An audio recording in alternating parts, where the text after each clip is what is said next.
भी दमदार लीजेंड का, दमदार ग्रेट पर्सनैलिटी का मैं सीमा सोनी बहुत बहुत स्वागत करती हूँ। आप सभी लोगों ने अपने बीच में आने का मौका दिया, कुछ कहने का मौका दिया, बहुत बहुत स्वागत है आप सभी लोगों का।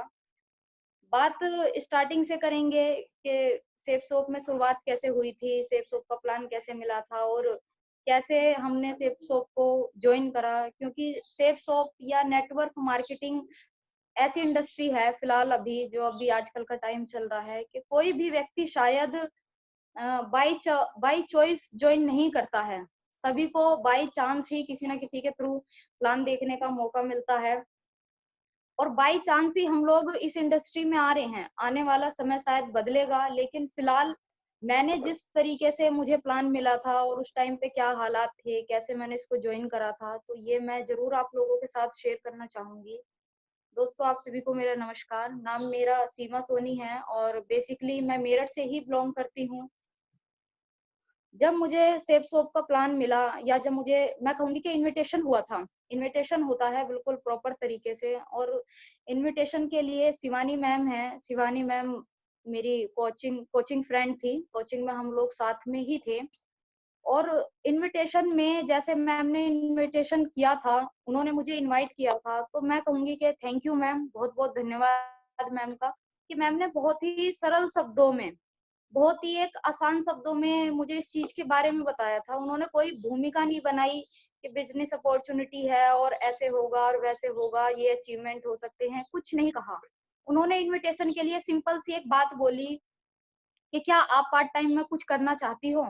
उस टाइम पे मैं अपनी स्टडी कर रही थी, मैं पढ़ाई कर रही थी।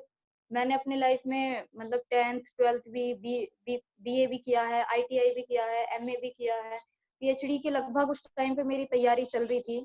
तो शिवानी मैम का मैसेज आता है कि आप क्या पार्ट टाइम में कुछ करने में इंटरेस्टेड हो? तो जैसे सभी लोग, सभी जो स्टूडेंट होते हैं वो इंटरेस्टेड होते ही हैं, वो चाहते ही हैं कि मतलब पढ़ाई के साथ हमें कुछ करने को मिल जाए। और शायद इतनी बड़ी किसी की सोच नहीं होती है कि हम यहाँ से लाखों कमाएँगे या करोड़ों कमाएँगे। हर स्टूडेंट की लगभग, और मेरी तो यही सोच थी कि अगर अपना थोड़ा-सा पॉकेट मनी का भी खर्चा चलता रहेगा, 4-5 हज़ार रुपए भी अगर मुझे महीने के आ जाते हैं, किसी भी पार्ट टाइम वर्क से, तो कोई दिक्कत वाली बात नहीं है। पढ़ाई तो अपनी चल ही रही है। और तो ये चीज़ मैंने सोची। उन्होंने कहा कि कुछ करना चाहते हो? मैंने कहा हाँ जी, मैं बिल्कुल करना चाहती हूँ, आप बताइए। तो उन्होंने कहा कि ठीक है, कल आप आ जाना शाम को 6 बजे मेरे घर पे। तो नेक्स्ट डे मैं जाती हूँ सर के यहाँ पे, वो शिवानी मैम के यहाँ पर, और मैं थोड़ा-सा लेट हो गई थी। मैंने वहाँ पे देखा कि वहाँ 2-3 लोग बैठे थे। एक लड़की थी उसमें और शायद एक लड़का था और एक सर थे, शिवानी मैडम थी, यानी कि ग्रुप प्लान चल रहा था। 3 लोग थे उसमें। 6 बजे का टाइम था और मैं उनके वहाँ पे साढ़े 6 बजे गई थी, क्योंकि मुझे उनका घर भी नहीं पता था, तो बार-बार कनेक्ट करके ही मैं वहाँ गई थी। तो जब मैंने इस प्लान को देखा, तो प्लान ऑलमोस्ट कंप्लीट हो चुका था। जो 40 लाख रुपए वाली स्लाइड है, वो स्लाइड ऑलमोस्ट निकल चुकी थी। तो सर ने अपने प्लान को बीच में से रोका और कहा कि क्या मैडम मैं इसको दोबारा से शुरू करूँ? तो मैंने कहा नहीं सर, जहाँ से आप कर रहे हैं ना, आप इसको कंटिन्यू रखिए, मेरे इसलिए कुछ करने की ज़रूरत नहीं है। उन्होंने वहीं से प्लान कंटिन्यू करा। और आप खुद देखिए, जब 40 लाख रुपए की स्लाइड से मैंने प्लान नहीं देखा है, तो क्या कुछ समझ में आता होगा मुझे उसमें। और प्लान फर्स्ट टाइम देखे हैं, तो तब भी कुछ समझ में नहीं आया है। तो प्लान वगैरह तो ज़्यादा कुछ मुझे समझ में आया नहीं था। लेकिन एक चीज़ होती है वहाँ पे, शिवानी मैडम भी लगभग अनजान सी ही थी उस टाइम पे मेरे लिए, क्योंकि जब मुझे उनका घर नहीं पता, मुझे कुछ नहीं पता, मैं पूछ-पूछ के जा रही हूँ। और जो शख्स वहाँ पे प्लान दिखा रहे थे, जो डिस्कस कर रहे थे, वो तो मेरे लिए बिल्कुल ही अनजान थे, उनको तो मैंने देखा ही फर्स्ट टाइम था। बट पता नहीं ऐसी कौन-सी, मैं कहूँगी कि एनर्जी होती है, ऐसी कौन-सी रेज़ निकलती है कि हम लोगों को अनजाने में भी हम देखें तो किसी के लिए फीलिंग्स आती हैं। तो उस टाइम पे ऐसा ही लगा, उन्होंने पहली बार में ही मुझसे कहा कि आप कर लोगी सीमा जी और आप इसे जॉइन करो। तो ठीक है, मैंने कहा ठीक है सर, मैं बताती हूँ आपको। ये करके मैं वहाँ से आ जाती हूँ। नेक्स्ट डे शिवानी मैडम का फ़ोन आता है। हालाँकि उन्होंने कई बार फ़ोन करा, 1-2 बार तो मैंने उठाया नहीं। उन्होंने फिर कंटिन्यू फ़ोन किया मुझे। तो फिर मैंने कहा नहीं, अब उठाना पड़ेगा जब इतना फ़ोन आ रहा है तो। तो उन्होंने कहा कि मैम एक बार ना सीमा आप घर पे आ जाओ और सर आए हुए हैं, सर से बात करनी है। तो मैंने कहा ठीक है, मैं आ जाऊंगी, घर आने में क्या दिक्कत है। तो मैं यहाँ से पापा को लेकर जाती हूँ और पापा के सामने फिर से वो सर थे, वो प्लान दोबारा डिस्कस करते हैं। तो पिताजी हमारे ऐसे थे, उन्होंने कुछ सुना नहीं, वो तो कुर्सी दूर डालकर बैठ गए कि तू देख ले, तुझे जो करना है, जो तुझे सुनना है तू सुन ले, बाकी जैसा लगे बता दियो। तो मैंने कहा सर प्लान मत करिए आप, प्लान तो मैंने देख ही लिया है, आप क्यों अपना टाइम वेस्ट होगा और मेरा भी टाइम वेस्ट होगा। बात तो सच्ची ये है कि ये मुझसे हो नहीं पाएगा और मैं इसे कर नहीं पाऊंगी। क्योंकि ऐसा हुआ था जब मैंने प्लान देखा था सेफ सोप का, तो घर आकर जैसे ही हम लोग चेक करते हैं, जैसे ही हम लोग अपने किसी न किसी से एडवाइस लेते हैं, तो मैंने भी ऐसी एडवाइस ली थी। एक फ्रेंड थी मेरी, वो मैं ऐसा सोचती थी कि वो बहुत इंटेलिजेंट है, क्योंकि वो नौकरी कर रही थी 8-10 सालों से, और मुझे ऐसा लगता था कि जो लोग नौकरी करते हैं, जो लोग बाहर फील्ड में हैं, वो काफी इंटेलिजेंट होते होंगे शायद। तो मैंने उससे पूछा, मैंने कहा भई ये कैसा होता है नेटवर्क मार्केटिंग काम? तो उधर से फीडबैक भी पॉजिटिव ही आता है। उन्होंने कहा कि सीमा, नेटवर्क मार्केटिंग काम तो बढ़िया है, लेकिन ये तुम्हारे बस की नहीं है, ये हमारे बस की नहीं है, हम इस काम को नहीं कर सकते। बस मैंने कहा कि चलो ठीक है, ज़्यादा मैंने उस पे इंटरेस्ट नहीं दिखाया। फिर क्या होता है, मैं गूगल करती हूँ। मैंने गूगल पे डाला सेफ शॉप, और जैसा कि हम लोग किसी भी चीज़ के बारे में सर्च करते हैं, तो मैंने सर्च करा और उस टाइम पे बिल्कुल मेरी बरबट्टा सी खुल गई एकदम। आप लोग यकीन नहीं करेंगे, जब मैंने उसमें डाला सेफ सोप, तो गूगल पे ये निकल के आता है कि सेफ सोप के 4 एजेंट गिरफ्तार। अब आप खुद सोच के देखिए कि ऐसी कोई इंडस्ट्री हो जिसमें आपको पैसे लगाने हों, और प्लस आप जहाँ से भी सर्च कर रहे हैं, क्योंकि गूगल को तो हम लोग, गूगल बाबा को तो हम लोग ज्यादातर सही मानते हैं, तो वहां पर ये लिखा हुआ आया था कि सेफ सोप के 4 एजेंट गिरफ्तार। तो मैंने मन बना लिया था, मैंने कहा भैया मैं नहीं करूंगी, मुझे नहीं पढ़ना इन सब चक्करों में। पर नेक्स्ट डे जब शिवानी मैडम ने मुझे फॉलोअप के लिए बुलाया, तो मैं फॉलोअप के लिए उनके घर गई और मैंने सर से यही कहा कि सर ये काम मुझसे हो नहीं पाएगा और मैं इसे कर नहीं पाऊंगी, सॉरी। पर सर को फिर पता नहीं, उस टाइम पे शायद ये कहूंगी कि फॉलोअप की ट्रिक थी या जो भी रहा हो, उन्होंने फिर से फॉलोअप करा। उन्होंने थोड़ा सा कहा कि नहीं आप कर लोगे, मुझे विश्वास है, और यकीन मानो सीमा के एक दिन आप स्टेज पे बोलोगे, आपके हाथ में माइक होगा और हजारों की टीम बैठी हुई होगी। तो फिर मुझे और हंसी आई। मैंने कहा चलो काम तो जो होगा वो बात की बात है, करूँ ना करूँ ना बात की बात है, लेकिन नहीं हो सकती। जो ये बोल रहे हैं कि बाद में माइक होंगे और हजारों लोगों की टीम होगी, तो कि लोगों ने शायद सुना भी होगा और जानते भी होंगे काफी सारे। क्योंकि मैं ऐसी थी, अगर क्लास में भी अगर कोई सर मुझसे सवाल पूछते तो मैं जानबूझ के हाथ नहीं उठाती थी, क्योंकि मुझे मतलब इतना कॉन्फिडेंस नहीं था कि मैं 2 लोगों के सामने खड़ी होकर कुछ बोल पाऊँ या भीड़ में मैं अपना कोई टॉपिक रख पाऊँ। तो मैंने कहा सर काम तो चलो बात की बात है, लेकिन ये चीज बिल्कुल नहीं होगी जो आप बोल रहे हैं। पर फिर वहां एक अनजाना सा विश्वास पता नहीं कैसे आया, या उस सौभाग्यशाली थी मैं, उस परमपिता परमात्मा का आशीर्वाद था कि वो कहते गए इस चीज को, और मैंने उस विश्वास पे विश्वास कर लिया। मैंने कहा शायद ऐसा ही होगा जैसे ये कह रहे हैं। चलो काम करना शुरू करा धीरे धीरे। मीटिंग ट्रेनिंग में हम लोग जाते गए। मेरी शुरुआत हुई 8 स्टेप ट्रेनिंग से। हमारे मेरठ मोदीपुरम में वेन्यू चलता था, वहां मैं फर्स्ट डे गई थी। 8 स्टेप ट्रेनिंग होती है, और 8 स्टेप ट्रेनिंग की क्लोजिंग के लिए वो लोग एडिफिकेशन करते हैं। जो भी वहाँ पे ट्रेनर होते हैं वो ये बोलते हैं कि अभी हमारे बीच में एक ऐसे शख्स आएंगे जिनकी 1200 लोगों की टीम है, जिन्होंने टोपाज लेवल यहाँ से हासिल कर रखा है और बहुत कम उम्र में ये करा है वो करा है। तो ट्रेनिंग वगैरह तो समझ में आई नहीं थी, लेकिन ये इस चीज को मैं जरूर जानना चाहती थी। मैंने कहा ऐसे वो कौन से शख्स हैं कि जिनकी 1200 लोगों की टीम है, वो इंसान कैसा दिखता है जिसकी 1200 लोगों की टीम होती है। तो मुझे ये नहीं समझ में आया था कि इंसान तो इंसान ही होता है, 1200 की टीम हो या अकेला हो। लेकिन उस टाइम पे मेरे मन में ये जरूर था कि वो कैसा दिखता होगा जिसकी 1200 लोगों की टीम होगी। तो मैं लास्ट तक रुकी, वो सर आए और मैंने देखा कि वो तो बिल्कुल हमारी तरह ही हैं और बहुत ही शायद कम उम्र रही होगी।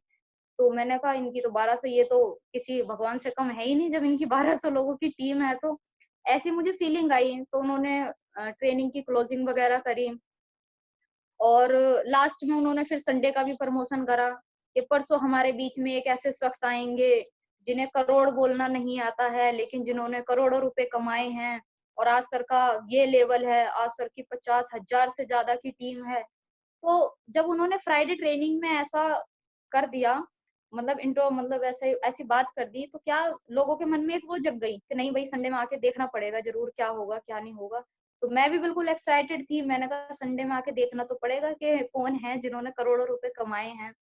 क्योंकि ये जो करोड़ों लाखों वाली बात थी, ये सेफ शॉप से पहले ना तो हमने कभी सुनी थी, ना हमारे सर्कल में कोई ऐसा था जो करोड़ों रुपए कमाता हो, ना कभी किसी ने हमारे दिमाग में ऐसी बात डाली। क्योंकि हम लोग जो स्टूडेंट होते हैं, तो उनके मन में बचपन से यही बात होती है कि पढ़ लो लिख लो नौकरी कर लो, पढ़ लो लिख लो नौकरी कर लो। हम लोग न्यूज़पेपर में भी, अगर मैं कंपटीशन की तैयारी करती थी और हम किसी जॉब के बारे में जब उसका प्रोफाइल देखते थे, तो उसमें सैलरी भी आती थी। तो सैलरी यही आती थी 20,000, 25,000, 30,000, बहुत ज्यादा अगर कर लिया तो 40,000, इतनी आती थी।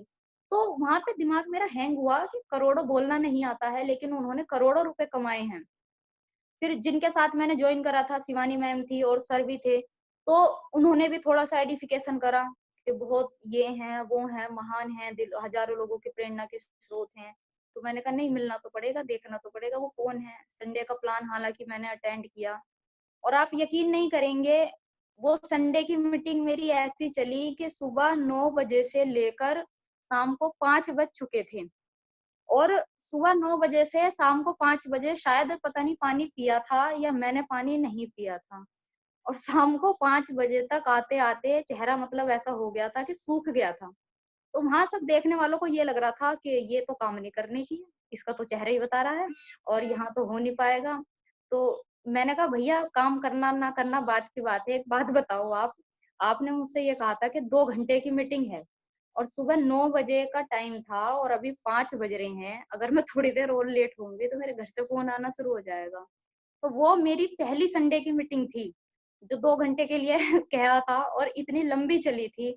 हालाँकि उस मीटिंग से बिल्कुल बहुत कुछ सीखने को मिला था, और सर से कृष्ण पाल महागुरु जी थे, उनसे बाद में भी मीटिंग हुई, संडे क्लोजिंग के बाद में भी सब लोगों ने अपना इंट्रोडक्शन वगैरह किया, तो थोड़ा-सा विश्वास हुआ कि हाँ भाई और भी लोग कर रहे हैं। फिर मुझे विश्वास हुआ कि गूगल पे वो जो लिखा था, वो शायद गलत था, ऐसे आ जाता है या कुछ लोगों ने किया होगा कुछ, उस पे मेरा ध्यान नहीं गया। धीरे-धीरे हमने अपने बिज़नेस की शुरुआत करी। अच्छा, संडे और फ्राइडे की मीटिंग अभी तक मैंने डीडी नहीं दी थी शिवानी मैडम को। मैं सिर्फ़ वैसे ही जाके देख रही थी। मैंने कहा मैं 1-2 बार देखूँगी, मैं फिर जाऊँगी। पर संडे में आने के बाद जब वहाँ सब मैंने लोगों को सुना और मैंने घर पे आके बताया कि पापा ऐसे-ऐसे होता है, मम्मी ऐसे-ऐसे होता है। तो पापा ने यही कहा कि चल रिस्क है, मतलब उस टाइम पे तो रिस्की लगता था कि चलो रिस्क है, एक बार करके देखते हैं, या तो इस पार या तो उस पार। मैंने कभी अपनी ज़िंदगी में ऐसा कुछ किया नहीं है, तो कोई दिक्कत नहीं है, चल तू ही करके देख ले, होना होगा तो हो जाएगा, नहीं तो कोई बात नहीं है। तो उसी रात मुझे पापा ने 10,000 रुपए दे दिए थे और कहा कि ले दे दियो तू अपनी फ्रेंड को कल। तो मैंने क्या कहा, मेरे दिमाग में पता नहीं कहाँ से आया, मैंने 5,000 रुपए अलग करे और 5,000 रुपए अलग करे। मैंने शिवानी मैडम को सिर्फ 5,000 रुपए ही दिए। मैंने कहा मैम मेरे पास फिलहाल अभी इतने ही हैं और बाकी आप देख लेना, अगर लगा सको तो ठीक है, नहीं तो कोई बात नहीं, वो फिर बाकी मैं बाद में दूँगी। तो शिवानी मैडम ने कहा कि चलो ठीक है, आप जितने हैं उतने दे दो, मैं बाकी बाद में लगाती हूँ। मैंने उनको 5,000 रुपए दे दिए और फिर हमारा रविंदर सर का अपना खुद का भी वेन्यू चला, सुरजीत महागुरु जी का। फिर हमने अपने वेन्यू पे जाना शुरू करा, धीरे-धीरे मीटिंग होनी शुरू हुई। तो फिर वो बार-बार मुझसे कहती रहीं, 2 दिन बाद ही उन्होंने कहना शुरू कर दिया, "सीमा वो बाकी के 5,000 रुपए, सीमा वो बाकी के 5,000 रुपए।" अरे मैंने कहा शांति तो ले लो, अभी तो 2 दिन हुए हैं 5,000 रुपए दिए हुए। तो मतलब मैं कोशिश कर रही थी कि मुझे थोड़ा-सा कहीं से मतलब एक ट्रस्ट हो, कहीं से ऐसी कोई दिखे उम्मीद कि हाँ भाई ये सेफ है, आप इसे कर सकते हो। और मैम बार-बार ये कह रही थी कि 5,000 रुपए, फिर मैंने सोचा कि चल देने तो हैं ही, आज भी देने हैं और कल भी देने हैं। 2 दिन बाद ही मैं उनको वो 5,000 रुपए भी मैंने दे दिए और मेरी डीडी लग गई। यहाँ से बिज़नेस की शुरुआत होती है। धीरे-धीरे फिर मैंने और शिवानी मैडम ने बिल्कुल जोड़ी बनाकर हम लोगों ने मीटिंग ट्रेनिंग में आना-जाना शुरू करा। पहले जब हमारी मीटिंग मोदीपुरम होती थी, फिर उसके बाद हमारी मीटिंग मेरठ बीच शहर में ही होने लगी। ज़्यादा रास्ते ना तो शिवानी मैडम को पता थे मेरठ शहर के, ना ज़्यादा रास्ते हमें ही पता थे, क्योंकि वो भी सिर्फ़ बेगमपुल तक आती-जाती थी और मैं भी सिर्फ़ बेगमपुल तक आती-जाती थी, वो भी अंदर से ही, शहर से ही। तो हम लोगों की मीटिंग होती थी, कभी कहाँ पे वेन्यू रखते थे, कभी कहाँ पे वेन्यू रखते थे, तो हम लोग आधा टाइम तो वेन्यू ढूँढने में ही रह जाते थे। क्यों? क्योंकि ना तो इन्हें स्कूटी चलानी आती थी शिवानी मैडम को, ना मुझे स्कूटी चलानी आती थी। फैमिली सपोर्ट ना तो शिवानी मैडम की कर रही थी, ना फैमिली सपोर्ट मेरी कर रही थी। हम दोनों ही कभी ऑटो से, कभी रिक्शे से, कभी कैसे जा के हम लोगों ने मीटिंग अटेंड की। संडे का जब समय होता था, जब संडे के लिए आते थे, तो एक चीज़ धीरे-धीरे समझ में आने लगी थी कि हाँ भाई, यहाँ लोगों को इनवाइट करना है। और ये तो नहीं पता था कि होगा क्या, लेकिन अगर आपके साथ संडे में गेस्ट आ जाएँगे तो कुछ ना कुछ अच्छा ही होगा। तो हमने गेस्ट इनवाइट करने शुरू करे संडे के लिए। इनवाइट 10-10 किए, 12-12 किए, मतलब जो लिस्ट थी शुरू में ही सारी खंगाल दी। मेरी 139 लोगों की मैंने लिस्ट